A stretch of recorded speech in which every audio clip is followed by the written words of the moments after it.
Yaorana et bienvenue sur Jurismana. Aujourd'hui, nous allons rapidement examiner l'Organisation mondiale du commerce, ou OMC.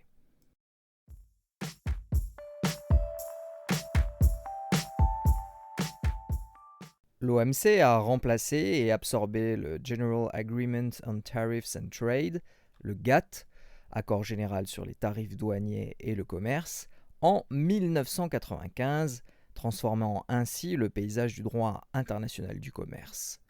Le GATT, accord provisoire, avait donné naissance à une organisation internationale par la voie de la pratique et avait connu d'importants développements via des cycles de négociations commerciales internationales.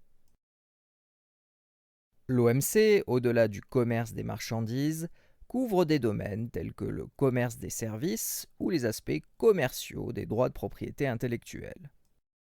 Le droit de l'OMC est un ensemble complexe, composé d'une trentaine d'accords annexés à la charte constitutive de l'organisation et par lesquels tout membre de l'organisation est lié. La structure institutionnelle de l'OMC, de cette organisation internationale, est complexe. Il existe ainsi des organes communs chargés d'assurer l'unité du système, tels que la conférence ministérielle, un organe non permanent, ainsi que le Conseil général, lui, permanent, et qui assure les fonctions dévolues à la conférence ministérielle pendant l'intervalle séparant ces réunions. Ces deux organes de tête sont composés de tous les membres de l'OMC, ces derniers étant égaux. La règle d'adoption commune des décisions est le consensus.